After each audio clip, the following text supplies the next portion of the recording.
as the Executive Director and founder of the Brotherhood of Excellence Academy. We're on a mission of ending fatherless generations by preparing males for empowerment, entrepreneurship, enrollment, enlistment, and employment. Under our empowerment series, we have launched this awesome broadcast called Teaching Boys and Raising Sons. So today, you're going to get an opportunity to hear the teaching side of Teaching Boys and Raising Sons. So we have invited a number of special guests that will walk us through this journey of what does teaching boys look like in the classroom, or what is manhood? What does that mean, and how is that defined? And so you will have the opportunity to hear from numerous males who are walking in this thing called manhood. So we are so excited to have you on our journey today of, again, teaching boys and raising sons, and we look forward to getting started. Let's go.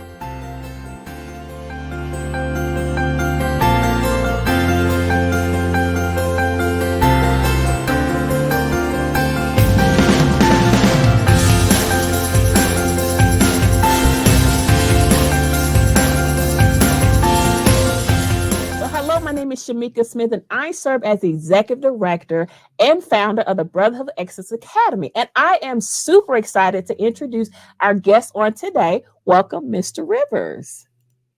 Thank you, Shamika. I just want to say big hats off to the Brotherhood of Academy for allowing me to speak today. My name is Travis Rivers. I live in Hampton, Virginia, originally from New York, from Bronx, New York. I'm in the military. I've been in the military for 23 years. I'm currently a Chief Warrant Officer, the Aviation Readiness Officer for the East Coast, stationed here out of Norfolk.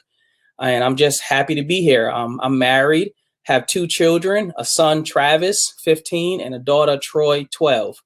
Thank you. Excellent. Thank you so much. So I've asked, we're going to have just a series of questions from Mr. Rivers to kind of answer for us. So the first question we're going to ask is, how do you define manhood? How do you define manhood? My definition of manhood, that's an excellent question. I think it's just a process of growing, learning into who you desire to be or become. It's not necessarily a boy turning into a man. It's just your process of growing, learning, and whatever goal you have to that you want to achieve to become as far as yourself, your character, who you are. I love that. So it's an individualized process, ultimately, having individuals achieve their ultimate goals. Right.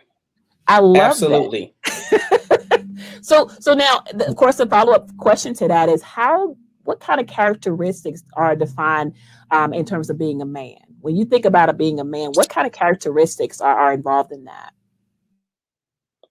that? Characteristics, I would start with being God-fearing first. I think that guides and shapes us into like who we want to be and what we model after. Number 2, I would say you would have to be trustworthy. Honest would be number 3. I think you have to be committed to learning and understanding the process of what it become or what it would take to become a man. And finally, I would say you have to be committed. You got to be committed to the journey. That's what I would say. Absolutely. I love that. Make sure I got God-fearing, trustworthy, honest, and committed. Yes.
I Absolutely. love that.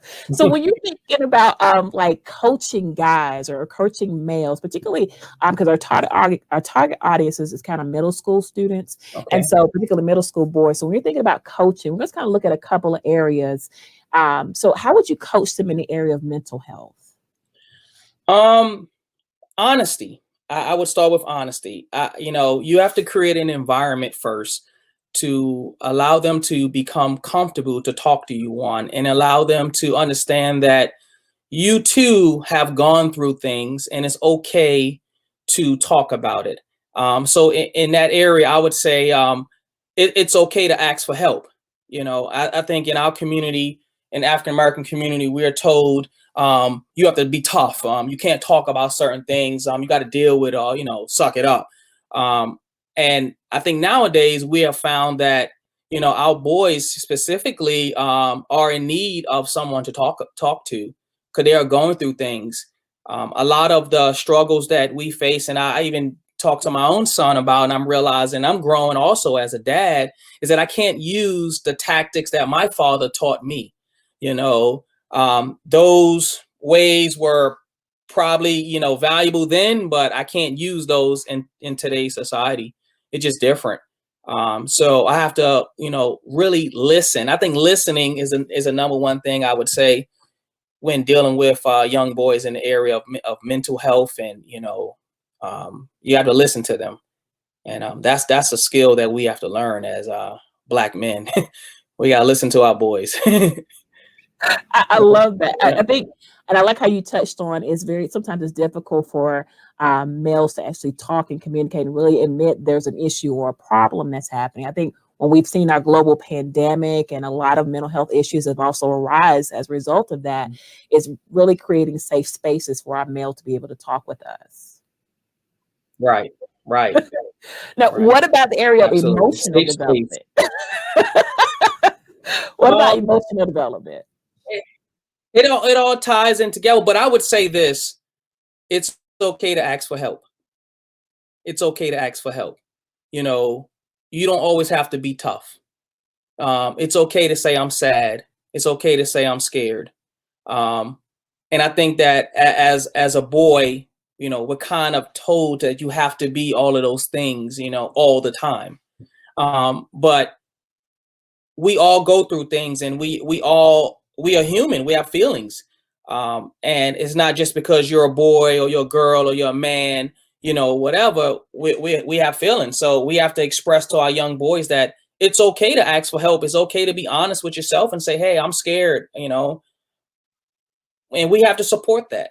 We have to support that. We got to give them a safe space to be able to talk freely, you know and that's yeah. Absolutely. I think, and it goes back to that creating those environments where they can actually express themselves and they're not judged or not criticized. Right, right, Right. They're not made to feel like I'm not a man because I shed a tear. Does that make right, sense? right, right, right, right. I What cry. It's okay. Yeah, yeah, exactly. It's all yeah, right. Let's yeah, release the it's all emotion. right. It's okay. Yeah.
Now Mm, what about the area of physical development as well? We know that our males, um, particularly at the middle school level, can be very fidgety, and sometimes teachers have an issue with that. But how do you develop them in the area of physical development? In regards to like working out or being like physically active, Yeah, yes, sir. Yes, sir. I'm in the military, so I would say that's number one priority that get me through a lot of tough situations. When things become hard, I kind of take it out on the gym. But it allowed me to channel my energy somewhere else or my anger somewhere else. And overall, it's better for me also because it's promoting good health and fitness. So my overall health is going to allow me to deal with life challenges, as they come. So I would definitely say that you have to incorporate being physically active, physically fit into your lifestyle. It's been proven. It definitely helps. You know. Absolutely. It helps that levels of discipline as well. Is what I'm kind of Yeah. summarizing what I'm hearing you say. Yeah. Yes. Yes. It definitely teaches that. It teaches commitment. It teaches discipline. All those areas tied in one. I love it. Now, I heard you use the term God fearing. So, what about the spiritual development of in terms of coaching a young boy in the area of spiritual development?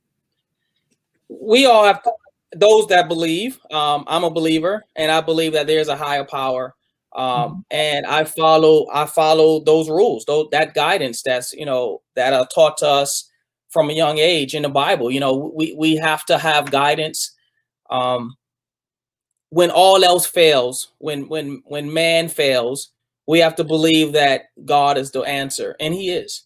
And when you have no one else, you always have God. And I always tell my son and those that work for me, prayer works. Prayer works. Whatever you do, my pastor always say you don't have to read the whole Bible, just know one verse, and that'll get you through. And I believe that. I love it. You don't got to know the whole Bible, just know one verse, and that'll get you through. Yes, whether you're constantly meditating on that one, it's feeding you consistently. Yes, sir. That's right.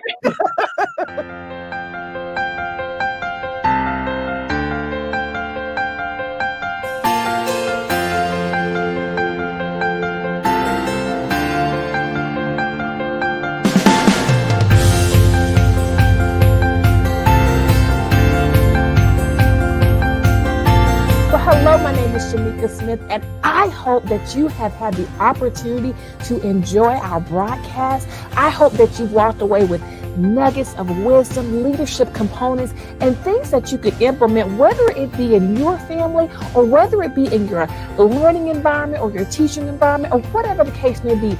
Our hope and our prayers that you walked away with something that is very tangible that you can use immediately. If you have enjoyed this broadcast, take a moment and share it with others so that we can continue to spread the word of how we are utilizing the component of empowerment through our broadcast, Teaching Boys and Raising Sons, so that others can be empowered as we all walk in this thing called life together. Also, if you are looking to donate to an organization, please consider us. We are a 501c3 organization, and so all donations are tax deductible. Once again, if you are looking for an opportunity to give in order for us to continue this broadcast, visit our website, also listed below, but also take a moment to just donate or share or let individuals know of the great work that we're doing under our broadcast, Teaching Boys and Raising Sons. We are so honored and privileged that you have taken time out of your day. We know we are all busy. And we are so excited that you have taken time out of your day to come and learn a leadership nugget, a word of wisdom, or something that we hope that will encourage you on your journey. Once again, I am Shamika Smith. I serve as the Executive Director and founder of the Brotherhood of Excellence Academy. Again, visit our website located at the bottom of your screen, and we look forward to seeing you next time. Take care.